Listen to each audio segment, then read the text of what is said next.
رحم اللہ من قرأ الفاتحہ بسم اللہ الرحمن الرحیم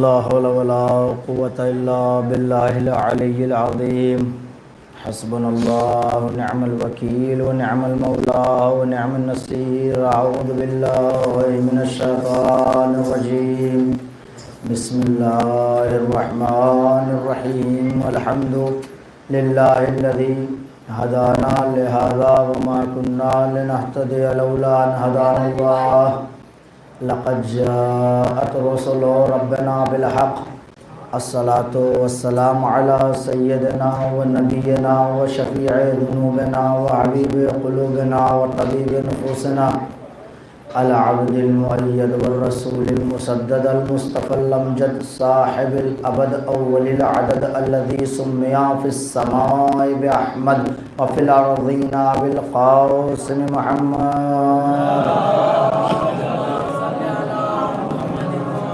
وعلى أهل بيته الطيبين الطاهرين المعصومين المظلومين المنتخبين المنتجبين واللعنة الدائمة على أعدائهم منكري فضائلهم غاصبي حقوقهم هادم مزارهم والم شيعتهم من يوم عداوتهم إلى قيام يوم الدين أما بعد فقد قال الله تبارك وتعالى في الكتاب المجيد والفرقان الحميد وهو أصدق القائلين وقوله الحق ثم الحق بسم اللہ الرحمن الرحیم قل ان کنتم تحبون اللہ فاتبعونی یحببکم اللہ ویغفر لکم ذنوبکم واللہ غفور الرحیم صلوات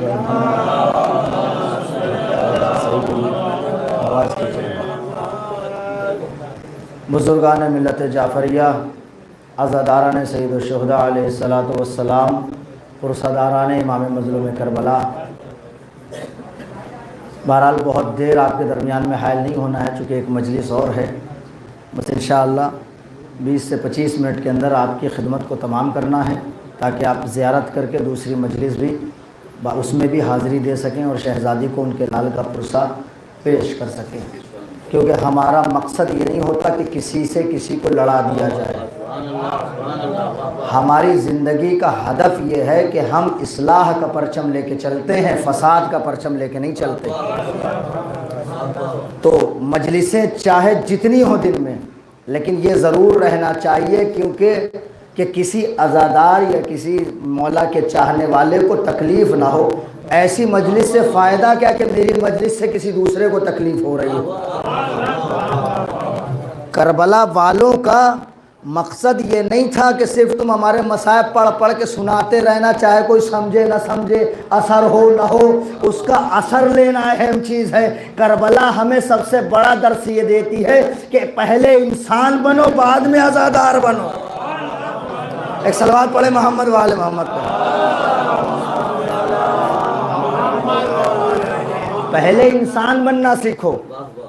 انسان کیسے بنو گے؟ کہ تمہاری وجہ سے کسی کو نقصان نہیں ہونا چاہیے، تمہاری وجہ سے کسی کو تکلیف نہیں ہونا چاہیے۔ اب ایسی نمازیں کس کام کی کہ روڈ کو جام کر کے نماز پڑھ رہے ہیں؟ اگر کسی مخلوق خدا کو ہماری وجہ سے اذیت ہو رہی ہے تو ہمارا وہ عمل صحیح نہیں ہے۔ مخلوق خدا، میں مومن اور جنتی اور یہ اور وہ نہیں کہہ رہا ہوں، مخلوق خدا کو اگر ہماری وجہ سے اذیت ہو رہی ہے تو ہمارا عمل صحیح نہیں ہے۔ ایسا روزہ کس کام کا کہ روزہ رکھے ہیں مومن کو برا بھلا کہہ رہے ہیں؟ ایسا حج کس کام کا کہ پیسے کسی کے مار کے حج کر کے چلے آئے؟ ایسا حج کس کام کا؟ یہ حج نہیں ہے، اپنی قسمت کا چکر لگا کے آئے ہیں اور کچھ نہیں ہوا ہے۔ ایک صلوات پڑھ دے محمد وآل محمد کا۔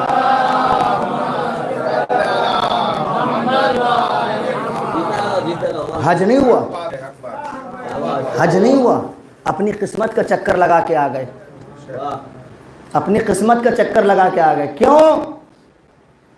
کیونکہ جس مال سے گئے ہیں وہ یتیموں کا مال۔ فرض کیجئے مال سے گئے ہیں یتیموں کا مال، غریبوں کا حق مار کے، یتیموں کا حق مار کے، بیواؤں کا حق مار کے حج پہ حج کرا رہے ہیں۔ اللہ کو ایسا حج نہیں چاہیے، اللہ کو وہ حج چاہیے کہ جو یتیموں کی کفالت کے بعد جو پیسہ بچے، بیواؤں کی دیکھ ریکھ کے بعد جو بچے، اسیروں کی دیکھ ریکھ کے بعد جو بچے، تب حج انجام دو تو پتہ چلے گا حج مقبول ہے۔ ورنہ تو حج چاہے جتنے کر لیں۔ آپ دیکھیں حج کی کیا ملتا ہے، جو آدمی حج کر کے آتا ہے وہ ایسا ہو جاتا ہے جیسے وہ جس دن پیدا ہوا تھا بالکل اس طرح سے، بے گناہ۔ لیکن آپ کہیں ارے یہ کیسے، ہم تو دیکھ رہے ہیں فلاں صاحب حج کر کے ہیں اور یہ کرتے پھر رہے ہیں، تو یہ سمجھ لیجئے پھر حج قبول نہیں ہوا ہے، حج قبول نہیں ہوا۔ یہ تو ایک عام حج کی بات ہے، حج کی بات ہے، لیکن صرف ایک ایسا در ہے جہاں پر اگر قدم بڑھا دیے جائیں، چاہے آپ زندگی پر چاہے 70-80، بھائی اس سے زیادہ کیا بتاؤں، اس سے زیادہ تو آج کل کی عمریں بھی نہیں ہوتی ہیں، 70-80-90 اتنے حج کر چکے ہوں تب بھی آپ یہ نہیں کہہ سکتے میرا حج قبول ہے۔ کہہ سکتے ہیں؟ کوئی نہیں کہہ سکتا۔ ہاں دوسرے کے لیے کہہ سکتے ہیں ان کا قبول نہیں ہوا، اپنے لیے کوئی نہیں کہتا کہ میرا قبول نہیں ہوا، دوسرے کے لیے کہہ دیتا ان کا قبول نہیں ہوا، وہ تو یہ کر رہے تھے، وہ تو یہ کر رہے تھے، وہ تو یہ کر رہے تھے۔ تو یہ کوئی دعویٰ نہیں کر سکتا کہ حج قبول ہوا کہ نہیں ہوا، لیکن ایک ایسی چیز اللہ نے ہمیں اہل بیت کے ذریعے سے دی ہے جہاں پر ہم حج کی قبولیت کا یقین رکھتے ہیں۔ مولا فرماتے ہیں من زار الحسین عارفا بحقہ، جو امام مظلوم کی زیارت ان کے حق کو پہچانتے ہوئے کرے، ہر قدم پہ 70 مقبول حج کا ثواب ملتا ہے۔ ایک صلوات پڑھے محمد و آل محمد۔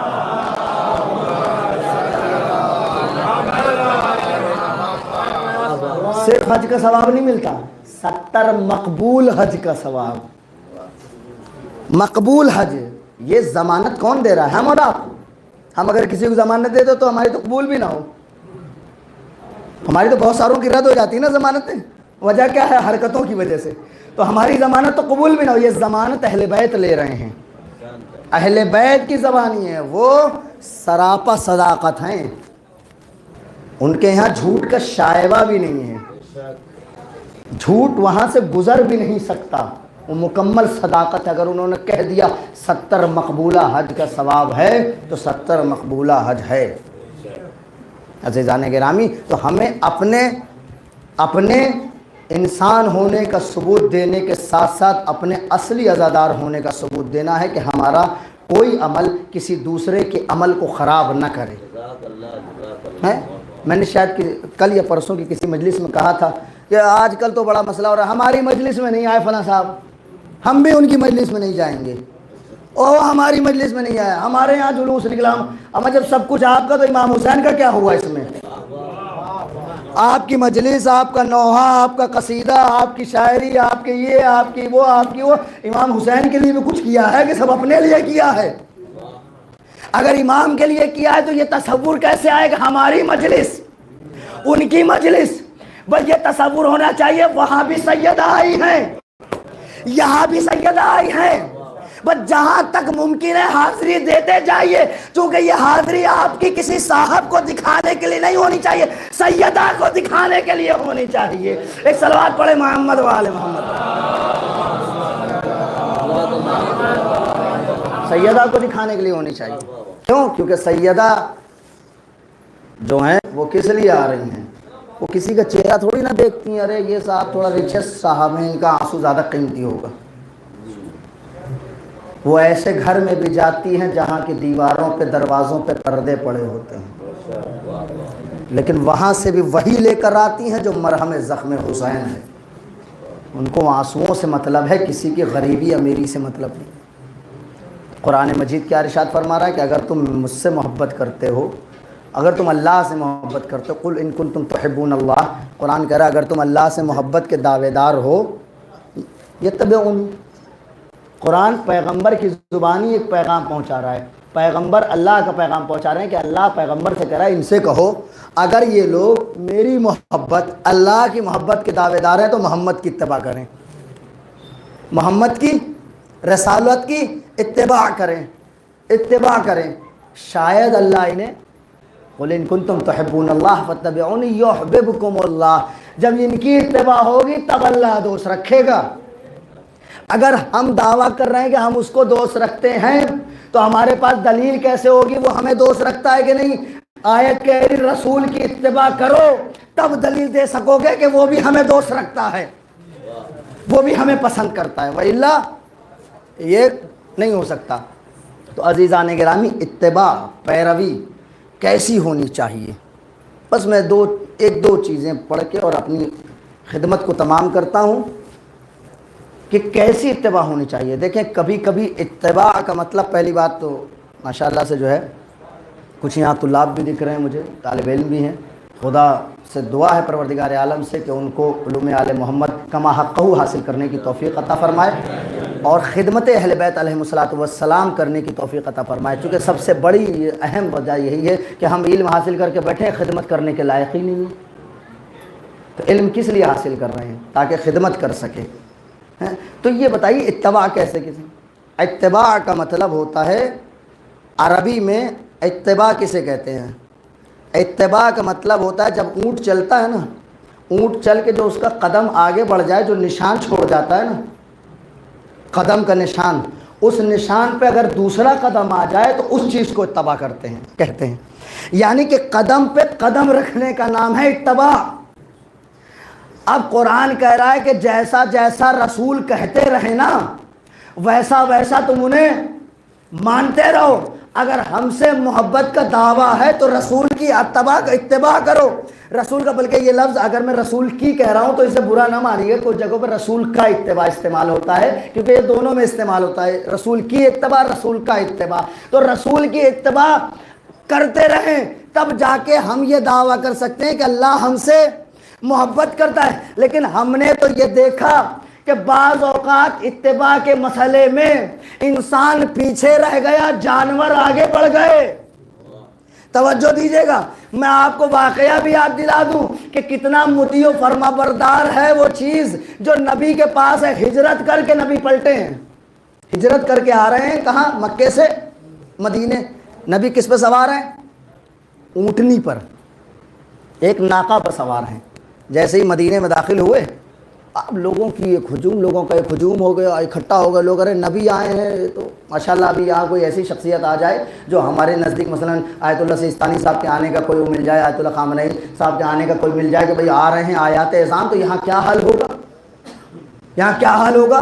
جو علماء کے چاہنے والے ہیں، جو علماء کو ماننے والے ہیں، جو علماء کا احترام کرتے ہیں، وہ سب بڑھ بڑھ کے جائیں گے۔ میں نے اسی لیے خاص طور پر لفظ لگا کے استعمال کیا ہے جو علماء کا احترام کرتے ہیں، چونکہ اس وقت اتنا فساد برپا ہے کائنات میں کہ بہت سارے لوگ علماء کا احترام نہیں کرتے، ہمیں ان سے کوئی مطلب نہیں۔ جو علماء کا احترام کرتے ہیں وہ اکٹھا ہو کے آ جائیں گے۔ اب چونکہ رسول آ رہے ہیں، بھائی بنفس نفیس رسول آ رہا ہے، مدینے میں داخل ہو رہے ہیں، پورا مدینہ کھنچ کے آ گیا ہے رسول کے پاس، یا رسول اللہ۔ اب جب وہ آ جائیں گے تو ہوتا ہے کیا ہمارے یہاں یہی ہے نا، جب کوئی بڑا آ جائے، اگر آ جائے ابھی خبر مل جائے کہ بس آ رہے ہیں، تو سب چاہیں گے ہمارے گھر رک جائیں، ہمارے گھر رک جائیں، ہمارے گھر رک جائیں۔ سب کہیں گے حضور ہمارے گھر چلیے، ہمارے گھر چلیے، ہمارے گھر چلیے، آسائش و آرام کے سارے انتظامات ہیں، آپ کو کوئی تکلیف نہیں ہوگی، آپ کو کوئی زحمت نہیں ہوگی۔ بس وہاں بھی یہی تھا، سارا مدینہ نبی سے کہتا یا نبی اللہ ہمارے گھر، یا نبی اللہ ہمارے گھر، یا نبی اللہ۔ اگر نبی کسی ایک کا گھر منتخب کر لیں تو کیا حرج ہے؟ کوئی حرج ہے؟ نبی کہا ٹھیک ہے آج تمہارے یہاں چلیں گے۔ حرج ہے، کیونکہ نبی یہ رحمت ہے۔ اگر ایک کا انتخاب کر لے تو باقیوں کے دل ٹوٹ جائیں گے کہ نبی نے میرا گھر نہیں منتخب کیا، نبی نے یہ مسئلہ اپنے اوپر لیا نہیں۔ نبی کا جہاں میرا ناقہ رک جائے گا وہاں میں قیام کر لوں گا، جہاں ناقہ رک جائے گا وہاں قیام کرو۔ اپنے ناقے سے مخاطب ہو کے فرمایا کہ اے میرے ناقہ جہاں تو رک جائے گا وہاں محمد آرام کرے گا۔ تاریخ کہتی ہے مدینے کے نہ جانے کتنے گھر چھوڑتے ہوئے جا کے ناقہ رکا ایک غریب آدمی ابو ایوب انصاری کے در پہ۔ اب جو وہاں پہ رکا مدینے میں ایک کوہرام ہو گیا، ابو ایوب کا گھر اور رسول، ابو ایوب کا گھر اور رسول۔ میں کہوں گا اے ابو ایوب بہت فخر کرو کہ رسول تمہارے گھر آئے ہیں۔ کہا یہی تو بتانا چاہتا ہوں، مجھ جیسے حقیر کے گھر جب رسول کے قدم آئیں گے تو تاریخ میں مرتے مرتے تک انسانیت ابو ایوب کو یاد کرتی رہے گی۔ ایک صلوات پڑھے محمد و آل محمد۔ کون جا کے ناقہ جا کے رک گیا؟ کسی نے روکا؟ تاریخ کہتی رکا نہیں بلکہ بیٹھ گیا، جا کے بیٹھ گیا۔ رسول اترے، ابو ایوب کیا مہمان ہو گئے۔ یہ کیا ہے؟ جانور ہے، جانور ہے نا، لیکن اتباع رسول میں اتنا غرق ہے کہ رسول نے کہہ دیا جہاں تم رکو گے ہم وہاں اتر جائیں گے۔ یہ جانور ہو کے جانتا ہے کہ رسول جہاں کہیں رک جاؤ وہاں رک جانا چاہیے، جہاں کہیں چل دو چل جانا چاہیے، لیکن انسان عجیب انسان تھے، رسول روک رہے تھے رک جاؤ رک جاؤ، اور رکنے کو تیار نہیں تھے۔ ایک صلوات پڑھ دے محمد والے محمد۔ معرفت ہے رسالت کی، رسالت کی معرفت ہے، رسالت کی معرفت ہے حیوانوں میں۔ میں صرف اسی بات کو پڑھوں گا، چونکہ ذوالجناح کی آپ کو زیارت کرنا ہے، انشاءاللہ ذوالجناح سے بات ملا دوں گا کہ معرفت دیکھیں ایک جانور کی، ایک حیوان کی، کہ نبی کو کتنا پہچانتا ہے کہ نبی کہاں رکیں گے۔ ایک اور منظر یاد دلاؤں، نبی ایک راستے سے جا رہے ہیں، دیکھا ایک آدمی ہے اپنے خچر کو مار رہا ہے، بری طرح سے مار رہا ہے۔ نبی نے کہا کیوں مار رہے ہو؟ نبی رحمت ہے، ظلم ہوتا دیکھ ہی نہیں سکتے، کیوں مار رہے ہو؟ کہا میری ملکیت ہے، میرا خچر ہے، میں ماروں، آپ سے کیا مطلب؟ کہا نہیں، بے زبان جانور ہے، کیوں مار رہے ہو؟ نہیں مانا تو پیغمبر نے لہجہ بدلا، مخاطب بدلا، لہجہ بھی بدلا۔ اب پوچھا ہے جس سے وہ مارنے والا نہیں ہے، مظلوم سے پوچھا یہ کیوں مار رہا ہے؟ اس خچر سے پوچھا یہ تمہیں کیوں مار رہا ہے؟ کہا یا رسول اللہ، میں جو ہوں نا، میں اس خچر اور اس گدھے کی نسل سے ہوں جو جناب نوح استعمال کرتے تھے۔ میری پشت پہ، میرے اجداد کی پشت پہ نبیوں نے سواری کی ہے، میں کشتی نوح میں تھا، میرے اجداد کشتی نوح میں تھے، اور میں انہی کی نسل سے ہوں۔ یہ ہے یہودی، میں اپنی پشت پہ اسے بیٹھنے نہیں دیتا، اس لیے مار رہا ہے کہ مجھے بیٹھنے کیوں نہیں دیتا۔ یا نبی اللہ، جب میری پشت نبیوں کے قدم سے مزین ہے تو میں نجس کیوں کروں؟ ایک صلوات پڑھے محمد والے محمد پہ۔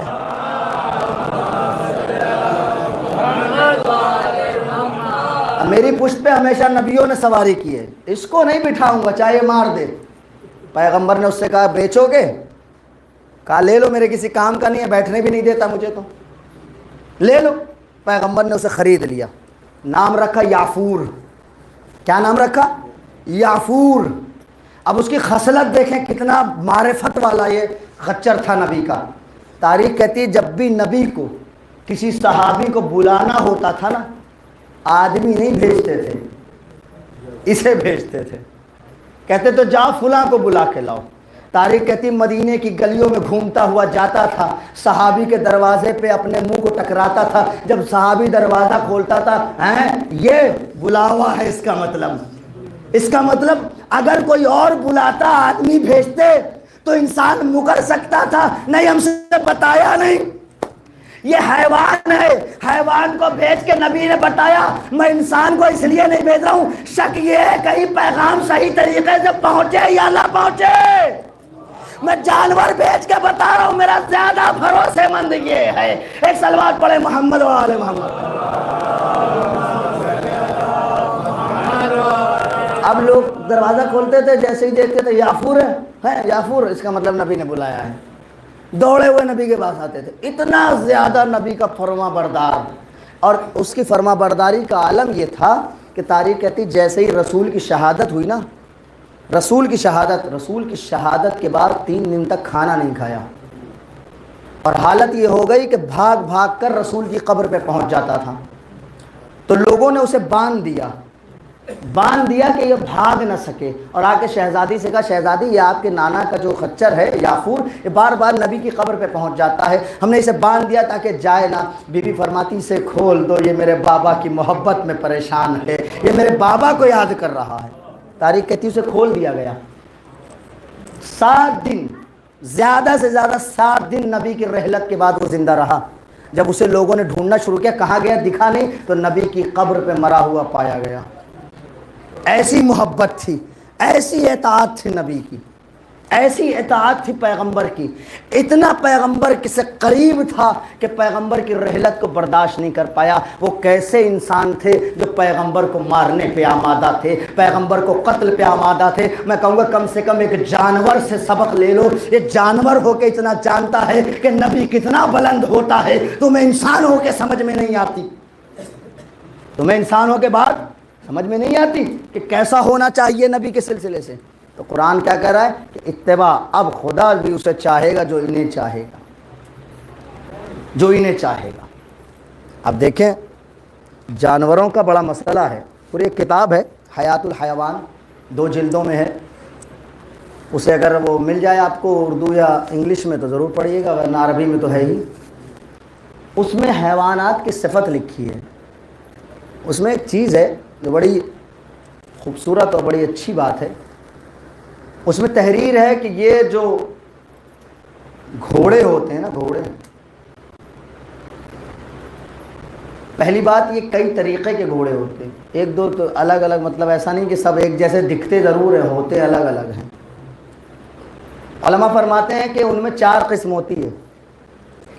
ایک وہ ہوتا ہے کہ جو نجیب الطرفین ہوتا ہے، نجیب الطرفین یعنی گھوڑا جو ہے اس کی والدہ بھی عرب، والد بھی عرب، نجیب الطرفین۔ اس گھوڑے کو عربی میں عتیق کہتے ہیں، عتیق۔ ایک وہ ہوتا ہے نہیں، والد صاحب تو عربی ہیں، والدہ غیر عرب ہیں، والد صاحب تو عربی ہیں لیکن والدہ غیر عرب ہیں، تو اس گھوڑے کو مقرف کہتے ہیں۔ کیا کہتے ہیں؟ مقرف کہتے ہیں، کہ وہ اصلی نہیں ہے، تھوڑا سا ملاوٹ ہے۔ ایک وہ ہے جن کی والدہ عربی ہے، والد صاحب عجمی ہیں، غیر عرب ہیں، اس کو برزون کہتے ہیں۔ ایک گھوڑا وہ ہے نہ والد صاحب عربی ہیں نہ والدہ عربی ہیں، اس گھوڑے کو حجین کہتے ہیں۔ یہ 4 قسمیں ہیں گھوڑوں کی، اور گھوڑے ایک ایسا جانور ہے کہ سب سے پہلے جناب ابراہیم اور اسماعیل ہیں جنہوں نے گھوڑے کی سواری کائنات میں کی ہے، ورنہ اس سے پہلے یہ صرف بوجھ اٹھانے کے لیے استعمال کیے جاتے تھے۔ جناب ابراہیم اور اسماعیل وہ پہلے انسان ہیں جنہوں نے گھوڑے کی سواری کی۔ اب جو عتیق ہے، اصلی گھوڑا، میں اس کی بات کر رہا ہوں، اب جو عتیق ہے اس کی خصوصیت کیا ہے؟ اس کی خصوصیت یہ ہے کہ عتیق گھوڑا کبھی بھی بھاگتے ہوئے آدمی پہ حملہ نہیں کرتا۔ عتیق گھوڑا کبھی بھی بھاگتے ہوئے آدمی پہ حملہ نہیں کرتا۔ عتیق گھوڑا کبھی بھی اپنے سوار، اگر اس کا سوار گر جائے تو وہ آگے نہیں بھاگتا، سوار کے پاس کھڑا ہو جاتا ہے۔ عتیق گھوڑا، اس کی شان یہ ہے کہ کبھی معصوم پہ حملہ، اگر معصوم ہے تو ان پر حملہ نہیں کرے گا۔ عتیق گھوڑا کبھی بھی سخت زمین پہ پیشاب نہیں کرتا، بلکہ ہمیشہ نرم زمین پہ کرتا ہے تاکہ پیشاب زمین میں جذب ہو جائے، ادھر ادھر نہ جائے۔ یہ عتیق گھوڑا کبھی بھی زمین پر نہیں بیٹھتا، اصلی جو ہوگا نہیں بیٹھتا، یہ اس کی شان ہے۔ اب علماء نے لکھا تم سمجھے کہ نہیں سمجھے، علماء کہتے تم سمجھے کہ نہیں سمجھے۔ اب اتنا جان لو، جن گھوڑوں کو امام حسین کی لاش کو پامال کرنے کے لیے استعمال کیا گیا تھا ان میں سے کوئی عتیق نہیں تھا، ورنہ حسین کی لاش کو پامال نہیں کیا جاتا۔ ایک صلوات پڑھے محمد وآل محمد۔ ان میں سے کوئی عتیق نہیں تھا، بلکہ وہ سارے کے سارے اصلی گھوڑے نہیں بلکہ نقلی گھوڑے تھے، ان میں ملاوٹ تھی۔ اسی لیے امام مظلوم کربلا پہ گھوڑے جو دوڑائے گئے وہ باقاعدہ طور پہ انتخاب شدہ گھوڑے تھے، ان میں کوئی گھوڑا اصلی نہیں تھا۔ لیکن جو اصلی تھا وہ بہرحال جو اصلی تھا اس کا کیا، جو اصلی تھا جس کو بڑے الگ الگ الفاظ میں استعمال کیا گیا ہے روایت میں، وہ کیسا تھا؟ تاریخ کہتی اس کی وفاداری کا عالم یہ تھا۔ اب چونکہ ذوالجناح جناب ابو الفضل عباس علیہ السلام سے منسوب ہے تو وفاداری کا عالم دیکھیں۔ تاریخ کہتی ہے، میں نے اپنی بات ختم کی، تاریخ کہتی ہے کہ جب امام سے اجازت لے کے جناب ابی الفضل عباس مقتل پہنچے ہیں، اپنے گھوڑے پر سوار ہیں، ذوالجناح پر سوار ہیں، ذوالجناح سے باتیں کرتے ہوئے جا رہے ہیں، اے میرے وفادار، اے میرے وفادار، دیکھ تو میرا وفادار ہے، جیسے میری وفاداری پہ حرف نہیں آئے ویسے تیری وفاداری پہ حرف نہیں آنا چاہیے۔ تاریخ کہتی جناب ابو الفضل عباس پانی میں اترے، دریا میں چلو میں پانی لیا ہے، پھر پھینک دیا ہے، اتنا بڑا مرحلہ طے کیا ہے پیاس کے عالم میں کہ چلو میں پانی لیا پھر پھینک دیا۔ تاریخ کہتی ہے ایک مرتبہ جناب ابو الفضل عباس اپنے ذوالجناح کی طرف متوجہ ہوئے، ایک مرتبہ اس سے کہا اے میرے اسپِ باوفا تو تو پانی پی لے۔ تاریخ کہتی ہے اس نے ایک مرتبہ اپنا سر ہلایا اور پانی سے سر ہٹا دیا۔ ایک مرتبہ ابو الفضل عباس فرماتے ہیں اللہ اللہ، حسین مظلوم کی غربت کیسی کہ ایک جانور بھی پانی پینے کو تیار نہیں ہے۔ ذوالجناح بتانا چاہتا تھے اے آقا، جب تک میرے آقا پیاسے ہیں میں کیسے منہ لگاؤں، میں کیسے منہ لگاؤں۔ تاریخ کہتی ہے ایک مرتبہ مولا ابو الفضل عباس نے مشکیزہ بھرا، مشکیزہ ایسے ہی نہیں بھر گیا، ایسے پہلی بات دو باتیں یہاں پر ہیں۔ ایک بات تو یہ کہ نہر جو ہوتی ہے، جو دریا ہوتا ہے، اس کا کنارہ ہمیشہ دونوں سم سے اونچا ہوتا ہے، اور کنارہ اگر باقاعدہ طور پر بنایا نہ گیا ہو تو کنارہ صحیح نہیں ہوتا، نشیب و فراز کا ہوتا ہے۔ اور یہ کربلا کا جو مسئلہ ہے، جو کربلا میں جو علقمہ کا مسئلہ ہے، یہاں کوئی رہتا تو تھا نہیں ایسا جو اس کا کنارہ بناتا۔ اب سمجھ لیں کہ کنارہ بڑا عجیب انداز میں نشیب و فراز سے گھرا ہوا تھا، ایک بات۔ دوسری بات مشق کتنی خشک تھی۔ تاریخ کہتی ہے علماء نے اور اس زمانے کے لوگوں نے، پرانے زمانے کربلا کے بعد ایک تجزیہ ہوا کہ جناب ابو الفضل عباس کو کتنی دیر لگی ہوگی مشکیزہ بھرنے میں۔ فرماتے ہیں کہ ایک مشق کو سکھایا گیا، اتنا سکھایا گیا کہ جتنا وہ کربلا میں سوکھی تھی، پھر اسے پانی میں ڈالا گیا۔ پانی میں جب ڈالا گیا تو علماء کا تجزیہ نکلا کہ 3 گھنٹے لگتے ہیں اس مشق کو بھرنے میں، صحیح طریقے سے تر ہو کے بھرنے میں 3 گھنٹے میں۔ یعنی ابو الفضل عباس نے جو حملہ کیا تھا، فوجیں اتنی دور چلی گئی تھی، جب تک مشکیزہ بھرتا رہا کوئی پلٹ کر نہیں آیا۔ جب مشکیزہ بھر کے ابو الفضل عباس واپس پہنچے ہیں، اب بھاگی ہوئی فوجیں سمٹی اکٹھا ہو گئی۔ کہاں تک؟ روایت ہے نا کوفے کے دروازے سے ملتا تھا لشکر۔ کوفہ کتنی دور تھا؟ میں نے کسی مجلس میں کہا تھا 140 کلومیٹر ہے کوفہ کربلا سے۔ آج کا رستہ نہیں کہ 80 کلومیٹر میں طے ہو جاتا ہے، جو پرانا رستہ 140 کلومیٹر۔